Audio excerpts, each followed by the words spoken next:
नमस्कार मित्रों और साथियों, हंसी खुशी के मेरे इस अड्डे और हैप्पी भारत मिशन के मेरे इस लक्ष्य पर आप सबका स्वागत है, जहां मैं खुश रहने के अनमोल सूत्र बताता हूं। और आज के वीडियो में मैं आपको आपकी खुशियों के कुछ ऐसे रहस्य के बारे में बताऊंगा जिसके लिए हर युवा वर्ग वर्तमान में परेशान सा नजर आ रहा है। देश में बढ़ती बेरोजगारी और युवा वर्ग का यहाँ वहाँ भटकना, नशे के चुंगल का शिकार होना, अवसाद में जाना, इस चिंता पर मैं इस वीडियो में बात करूंगा। भारत की कुल आबादी का 66% यानी 808 बिलियन से अधिक 35 वर्ष से कम उम्र की आयु के युवा वर्ग होकर बड़ी जनसंख्या का देश होने की वजह से वर्तमान में यहाँ बेरोजगारी की समस्या भी काफी बढ़ रही है। सबसे अधिक युवा वर्ग इस देश में होने की वजह से आज भारत विश्व में बड़ी शक्ति बाहुबली बनकर उभर भी रहा है, सामने आ रहा है। सारे विश्व की नजर हमारे ऊपर है। ऐसे हालात में इस वीडियो के जरिए देश के युवाओं को बताना चाहूंगा कि इस बेरोजगारी की समस्या से युवाओं को स्वयं ही कैसे दूर होना होगा।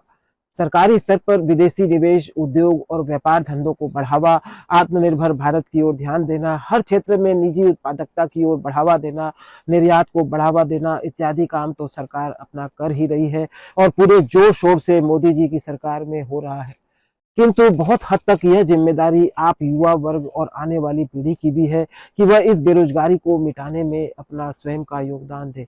अकेले सरकार के प्रयास से इस बेरोजगारी को मिटाना असंभव है। सरकार का काम सरकार करेगी और वह कर भी रही है। नई नई योजना को लाना, नई शिक्षा नीति पर काम करना इत्यादि काम सरकार की तरफ से जोर शोर से हो रहे हैं। किंतु इसके अलावा स्किल डेवलपमेंट, स्टार्टअप के लिए भी तरह तरह की सुविधा युवाओं को उपलब्ध कराना, उद्योगों को बढ़ावा देना, विदेशी निवेश को अधिक से अधिक हमारे देश में लाना, उसे आकर्षित करना, कृषि को औद्योगिकरण से जोड़ना आदि सरकार अपने सभी दायित्व पूरे जोर शोर से वर्तमान में निभा रही है।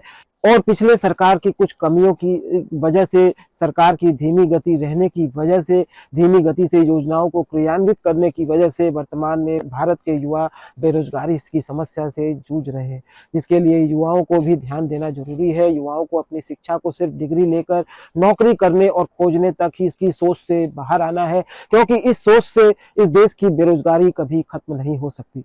इस बेरोजगारी को खत्म करने के लिए उन्हें कुछ न कुछ नया स्किल सीखकर उससे पैसे कमाने की कला पर ध्यान देना होगा और हर हाल में कुछ न कुछ बनाना, कुछ निर्माण करना और या कोई कला सीखना, कुछ न कुछ बेचने में मास्टरी हासिल करनी होगी। बेचने की कला के महत्व को जब युवा वर्ग सीख जाएंगे, उस दिन इस देश की बेरोजगारी अपने आप खत्म हो जाएगी। इसकी प्रेरणा हम जापान और चीन से भी ले सकते हैं। वर्तमान में चाइना अपने देश की बनाई हुई हर वस्तु का उपयोग करता है और आत्मनिर्भर रहता है और वहां का हर युवा कुछ न कुछ बनाता है, जिससे देश में नए व्यवसाय और अवसर उत्पन्न होते हैं और अन्य 4 लोगों को भी रोजगार मिलता है और वहां बेरोजगारी इस तरह नहीं रहती।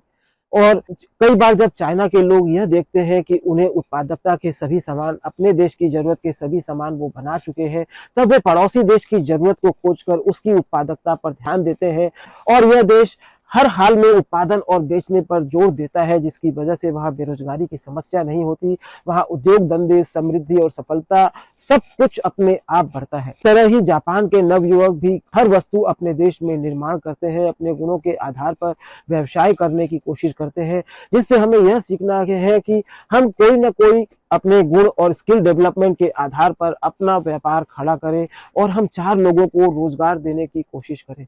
व्यापार को हम कभी छोटा करके न आके, क्योंकि हम देखेंगे कि एक चाय वाला या एक पकौड़े बेचने वाला भी अन्य 4 लोगों को रोजगार देता है और अगर वह रोजगार पैदा कर रहा है तो वह छोटा कैसे हो सकता है, वह काम छोटा कैसे हो सकता है। युवा सरकार की तरफ देख रहे हैं कि उन्हें सरकार रोजगार देगी, सरकार उनके लिए नौकरियां पैदा करेगी और सरकार वास्तव में युवाओं की तरफ देख रही है, उनकी शिक्षा में सुधार कैसे हो, उनको यह ज्ञान कैसे हो कि रोजगार उन्हें वर्तमान में खुद पैदा करने होंगे।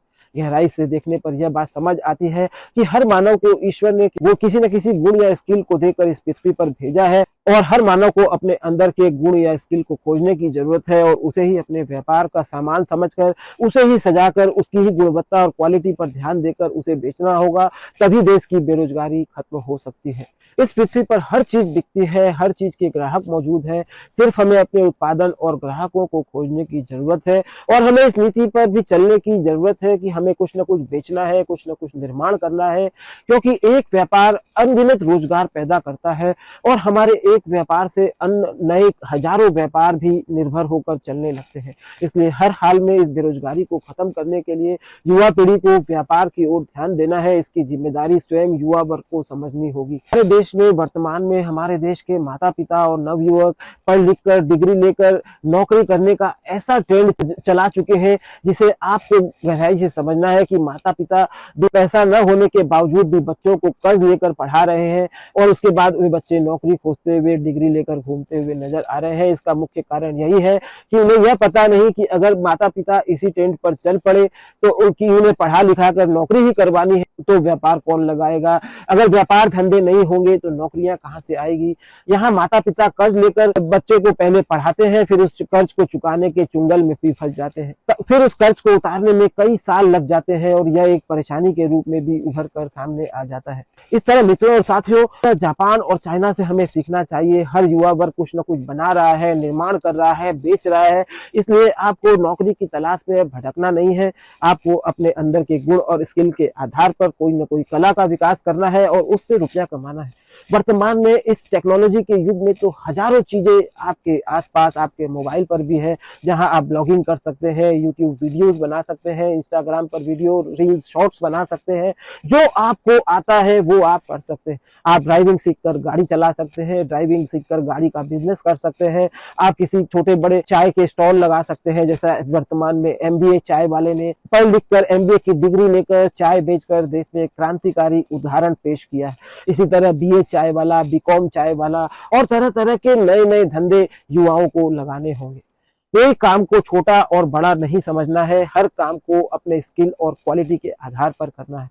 वर्तमान में दिल्ली की .NET इंस्टीट्यूट भी बहुत तरह के स्किल आपको आपके मोबाइल फोन के द्वारा ही सिखाने का काम कर रही है, जो बहुत ही न्यूनतम खर्चे पर आप उनके साथ जुड़कर ऑनलाइन भी सीख सकते हैं, उनके कोर्सेस खरीद कर सीख सकते हैं, जिसके लिए आपको ध्यान देना है। मित्रों और साथियों, अनगिनत अवसर हमारे इस ब्रह्मांड में ईश्वर ने हमको दिया है, सिर्फ हमें खोजने की जरूरत है, वहां तक पहुंचने की जरूरत है। इस तरह मित्रों और साथियों, सरकार सोच रही है कि आप कोई चमत्कार करेंगे और आप सोच रहे हैं सरकार कोई चमत्कार करेगी, किंतु वास्तविकता और हकीकत यही है कि आप युवाओं को ही चमत्कार करने होंगे, नए नए रोजगार पैदा करने के अवसर बनाने होंगे। हमारे देश में भी इसके उदाहरण मिलते हैं। जब हमारे धीरू भाई अंबानी नौकरी करते करते उन्हें एहसास हुआ कि मुझे नौकरी से काम नहीं चलेगा, तो उन्होंने व्यापार लगाया और नौकरी को छोड़कर आज देख सकते हैं रिलायंस इंडस्ट्री किस मुकाम पर खड़ी। इसी तरह आप के नारायण मूर्ति अमेजन के जेफ बेजोस से भी सीख सकते हैं, जिन्होंने छोटी सी उम्र में व्यवसाय को लगाकर आज किस मुकाम पर खड़े। मित्रों और साथियों, आपको सोचना है, आपको ही अपने दिमाग को लगाना है, किस तरह मैं रोजगार पैदा करूं। काम आपके चारों तरफ ही बहुत है, सिर्फ आपको करने और खोजने की जरूरत है। आपको ईश्वर ने बहुत बड़ा ज्ञान का तोहफा देकर आपको इस पृथ्वी पर भेजा है। इस तरह मित्रों और साथियों, मैं खुश रहने के अनमोल सूत्र, आजीवन काम आने वाले सूत्रों को अपने इस वीडियो चैनल हंसी खुशी के अड्डे के माध्यम से बताता हूं और www.खुशियाँ-खुशियाँ.com पर लिखता भी हूं, अगर आप पढ़ना पसंद करते हैं। मित्रों और साथियों, वहां मेरे 400 से अधिक ब्लॉग्स आपके लिए उपलब्ध है और यहाँ 200 से अधिक वीडियोज में अपलोड कर चुका हूँ, जो आपको जरूर देखने चाहिए, जानने चाहिए। आपको हर हाल में नौकरी पैदा करने वाले बनना है, आपको हर हाल में नौकरी देने वाले बनना है। आप नौकरी खोजने के चक्कर में अपना व्यर्थ समय बर्बाद न करें। धन्यवाद मित्रों और साथियों, इस कड़ी में इतना ही। अगले वीडियो में कुछ न कुछ आपको जागृत करने के नए सूत्र, आपको खुशियां देने वाले नए सूत्र, आपको मोटिवेशन देने वाले नए सूत्र फिर से लेकर आऊंगा। धन्यवाद, थैंक यू।